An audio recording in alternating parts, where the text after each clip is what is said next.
Можно ли заработать в Telegram? Сегодня я расскажу вам, как люди научились зарабатывать миллионы с помощью Telegram-каналов. Также вы узнаете о том, как с помощью искусственного интеллекта обычный дизайнер смог заработать 1 000 000 рублей. Ну а в конце ролика вы узнаете, как можно заработать легким способом с помощью криптовалюты. Усаживайтесь поудобнее, мы приступаем. Честно говоря, для меня странно звучит, когда люди жалуются на отсутствие денег, когда хотят начать бизнес. Ведь в интернете существует немало таких видов бизнеса, где не требуется никаких вложений. Если вы хорошо пишете и имеете что-то ценное или интересное для сообщения, вы можете написать и продать свою электронную книгу онлайн.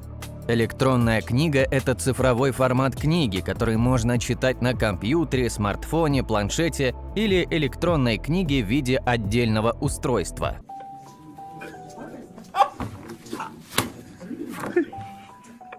Вы можете написать электронную книгу по любой теме, будь то художественная литература, документальная и познавательная литература, обучение, бизнес, здоровье, хобби и другие темы. Чтобы написать и продать свою электронную книгу, вам нужно определить свою целевую аудиторию и цель вашей книги. Важно брать такую тему, в которой вы разбираетесь, но не обязательно быть экспертом. Поверьте, есть огромное количество людей, которые знают намного меньше вас. Наоборот, новичку намного сложнее понять профессора, чем такого, как он, но преуспевающего чуть лучше, чем он сам. What? Затем вам нужно создать план и структуру вашей книги, а также провести исследования по вашей теме.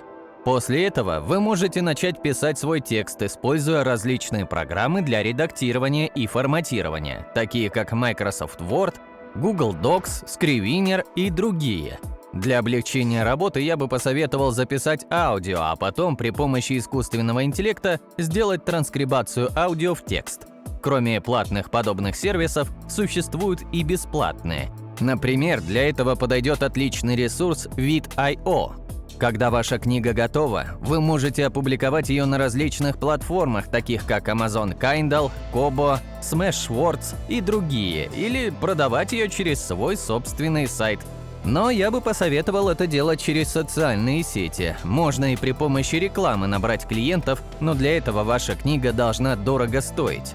Навряд ли первую книгу вы сможете сделать бестселлером. Что касается воровства контента, то я бы не заморачивался с этим. Бесплатно скачанное будет служить вам рекламой. Поверьте, если создавать проблемы клиентам со сложными программами, которые, защищая хитромудрыми ключами, усложняют жизнь, то это не самое лучшее решение. Что касается денег, то можно посмотреть на Amazon и прикинуть, сколько можно запросить за свою книгу. Новичку ставить более $5 я бы не советовал. Если вести TikTok на 1 000 000 просмотров в месяц, то на конверсию от 0,1% можно вполне рассчитывать. Я имею в виду конверсию переходов, а не покупок. Покупок будет около 3% от перешедших. Конечно, если сделаете сайт по технологии. Таким образом, получаем 30 покупок каждый месяц. Согласитесь, что $150 в месяц – неплохая прибавка к зарплате. Но можно пойти дальше, совершенствоваться как автор и продавать книги дороже, а также писать все больше книг. 10 книг – это уже $1500, но чтобы выйти на такой доход, уже придется закупать рекламу. Новички возразят, что крипта – это не бизнес, а инвестиции, но потому они и новички. Да, когда-то все начиналось действительно с инвестиций и игры на курсе. Но давно ситуация поменялась. Я не хочу рекламировать конкретные компании, но поверьте, есть компании, которые предоставляют услуги маркетмейкера крупным игрокам, создают ботов, сайты, платформы, предоставляют кредиты в крипте, запускают новые криптопроекты. Вы, как частное лицо, можете создать полезное мобильное приложение и принимать оплату в крипте.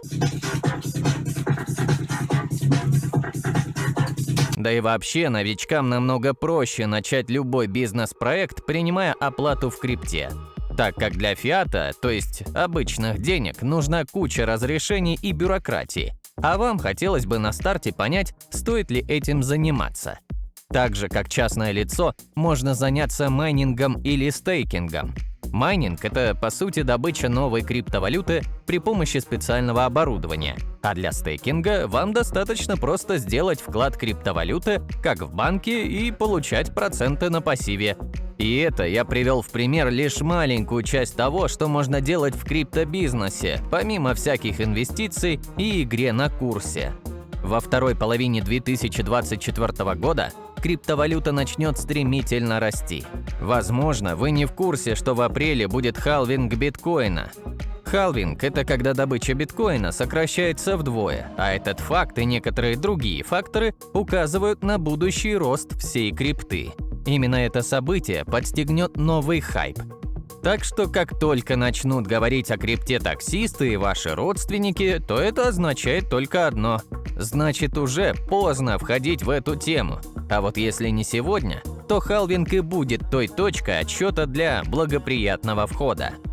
Потому лучше не дожидаться, когда все уже войдут в крипту, и потом закупиться на всю котлету на самом пике. Лучше изучать данный вопрос заранее, до стремительного роста, и в проекты тоже начинать входить не на пике, а намного раньше. По многолетнему опыту скажу, что большинство людей опять потеряют все деньги на крипте. Людям кажется, что они самые умные, но рынок ошибок не прощает. Здесь выигрывают только те, кто имеет преимущество перед другими участниками. Какое преимущество? Психологическое, техническое, математическое, информационное, а кто-то вообще обладает инсайдом. А какое у вас преимущество перед другими трейдами, кроме самоуверенности? В этом деле лучше начинать не с торговли, а с изготовления лопат. Поясню. Во времена золотой лихорадки больше всего денег заработали те, кто обслуживал рынок золотоискателей. Это те, кто изготавливал инструменты, шил одежду, занимался научно-исследовательской работой и так далее. Так и здесь есть много направлений для обслуживания криптовалютного рынка. Каждый трейдер криптовалюты или на фондовом рынке знает про существование платформы TradingView. Она не только отображает котировки акций и прочие графики, но и позволяет автоматизировать торговлю и аналитику. И пользоваться ей можно абсолютно бесплатно. Когда будет бум крипты, то набежит огромное количество новичков, которые с удовольствием будут подписываться на телеграм-каналы, дающие торговые сигналы. И вы на этом сможете довольно неплохо заработать. На самом деле, чтобы давать не бред, а действительно рабочие торговые сигналы, то большого ума не надо. Для этого достаточно самим иметь в своем распоряжении неплохой индикатор. Лучше написать свой индикатор, но если этого не умеете, то не страшно. Просто возьмите несколько рабочих индикаторов из свободного доступа и на основе комплексного анализа делайте прогноз в своем телеграм-канале. Поверьте, новички вам будут благодарны, особенно те, кто уже обожжется и захочет хоть как-то понимать тенденцию рынка. Если хотите зарабатывать на сигналах, то вы должны понимать, что этот вид заработка хорошо работает на объемах. То есть нужно назначать малую цену за саму услугу и обязательно вкладываться в рекламу канала. Только не стоит брать кредит на рекламу.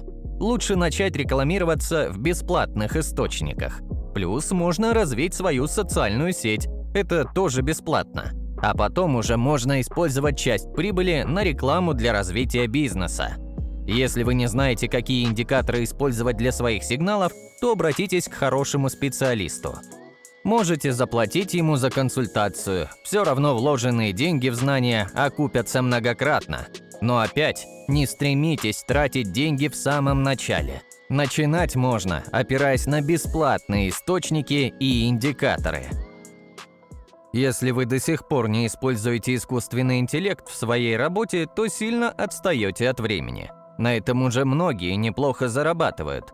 Например, компания Realist использует искусственный интеллект для инвестиций в недвижимость. Это бесплатный ресурс, поэтому вы тоже можете использовать ИИ для выгодных инвестиций в недвижимость. На сегодня уже много инвесторов используют этот портал для заработка на перепродаже недвижимости. Если у вас нет денег на недвижку или интереса в данной теме, то не страшно, есть много других направлений. Например, вот давайте откроем сайт Freelance и посмотрим, есть ли такие задания, где можно использовать ИИ. Итак, для удобства я уже выписал варианты, которые изучил. Вот примеры работ. Работа первая. Сделать крутое анимированное пригласительное на день рождения.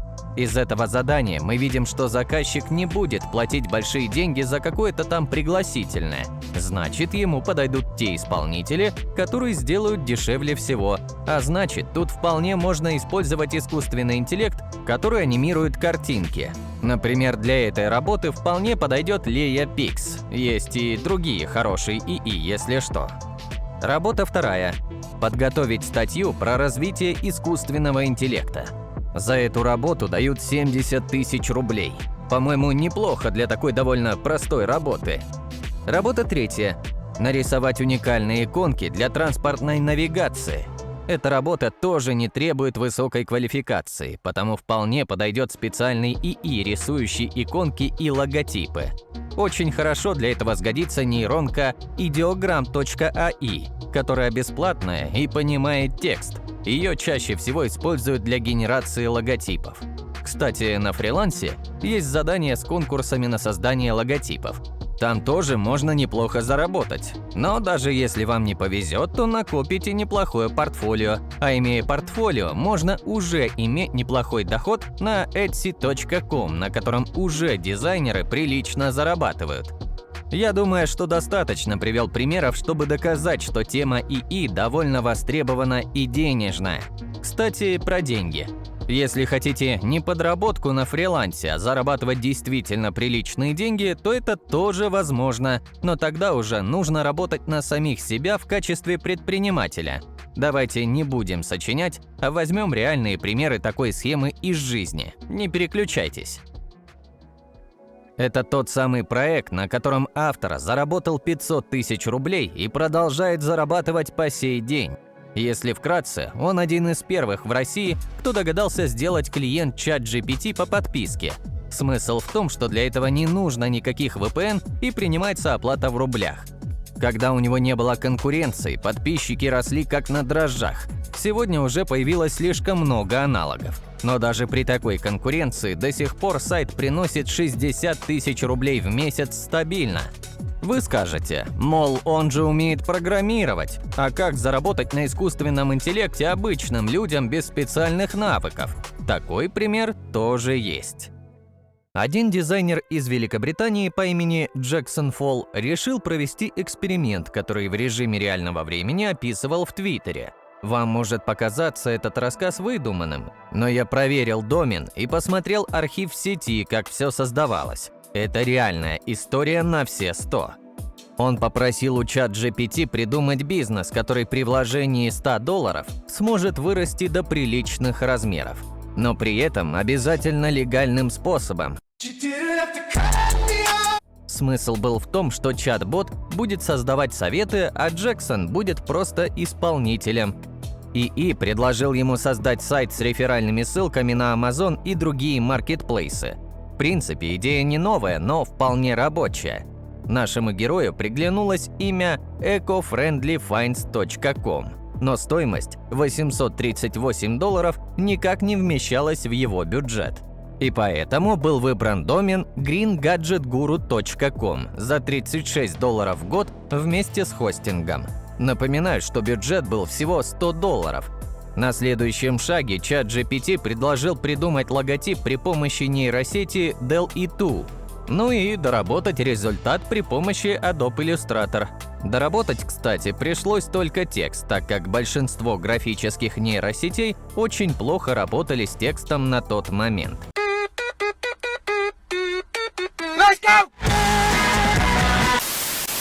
Для наполнения сайта статьи писал сам чат-бот, а картинки на сайте генерировались при помощи графического ИИ Midjourney. Это очень хорошая нейросеть, но у нее есть один недостаток. В бесплатной версии вы не сможете получить много картинок. Понятно, что как эксперимент это прокатило, но если вы захотите повторить опыт, то я рекомендую использовать бесплатный Stable Diffusion, а лучше его оболочку под названием Focus 2. Как видите, написание странное, хотя читается как фокус. Это очень крутая нейронная сеть, абсолютно бесплатная. И что самое важное, без всяких лицензионных заморочек, как у Midjourney. Остаток денег чат-бот предложил потратить на рекламу. Здесь тоже просчет, так как реклама довольно дорого стоит. Я бы для генерации трафика использовал социальные сети. Кстати, про социальные сети. История в Твиттере настолько понравилась подписчикам, что они начали инвестировать в этот стартап. Уже спустя первые сутки нашелся инвестор в проект на $100. Уже спустя 4 дня Джексон Фолл получил более $10 тысяч и 100 тысяч подписчиков на Твиттере. Вы наверняка скажете, что человек по сути заработал на краудфандинге, а не на самой партнерке. И это будет правда. Но он с таким же успехом мог бы заработать и за счет партнерских ссылок. Только для этого нужно кое-что подправить. Некие правки в идею я уже внес по ходу рассказа. Но я бы еще добавил, что нужно было создать целую сеть таких сайтов.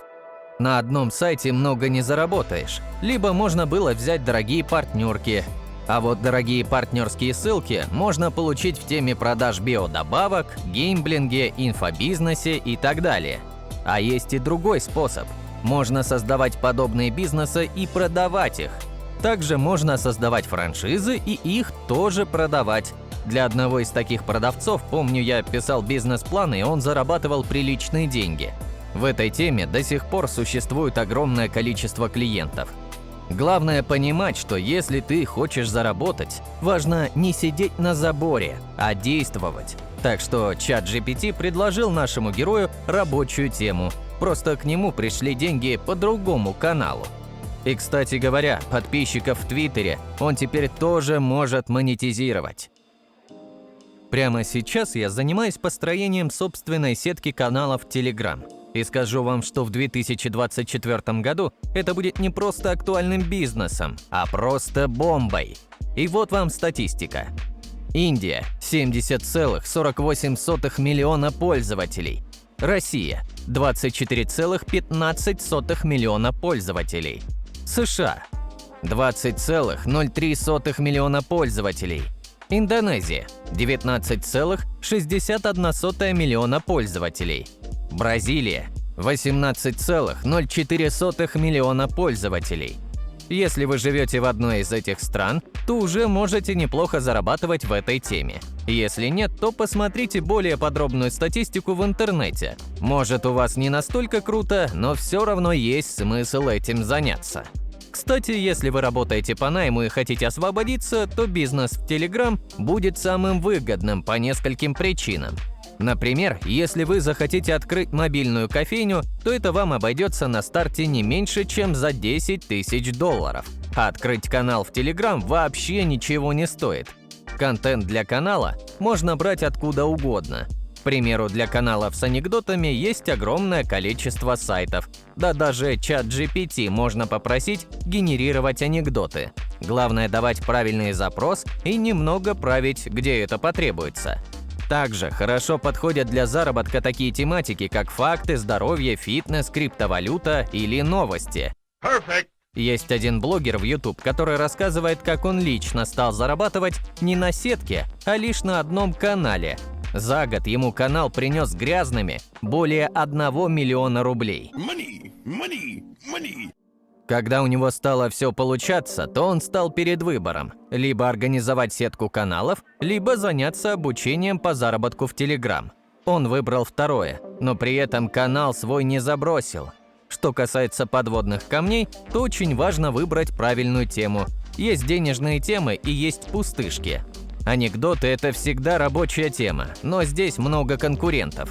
Потому, если делаете канал с анекдотами, то сразу планируйте на его продажу. Сам канал приносит деньги с рекламы. Рекламу дают в специальных группах, на рекламных биржах. Яндекс также позволяет подключить бота для автоматического размещения на канале. Можно найти уже готовый канал, приносящий прибыль. Но тут другая проблема. Вам нужно найти человека, который реально решил поменять тему или просто захотел сменить деятельность.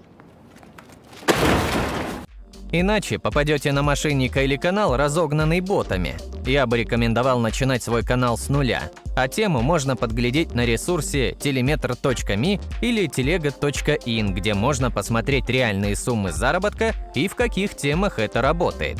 Изучите эти каналы и просто повторяйте за ними. И не жадничайте при вложении в рекламу. Лучше на старте делать полный реинвест. То есть все, что заработаете, вкладывайте обратно в рекламу. А вот когда выйдете на комфортный доход от рекламы, тогда можно будет уже вынимать половину заработка на жизнь.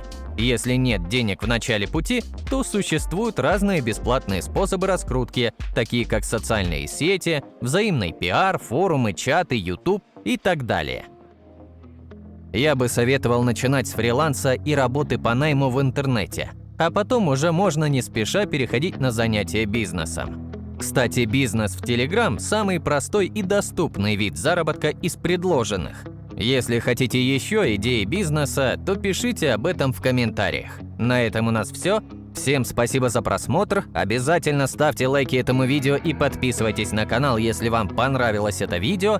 И до встречи в следующих видеороликах. Пока!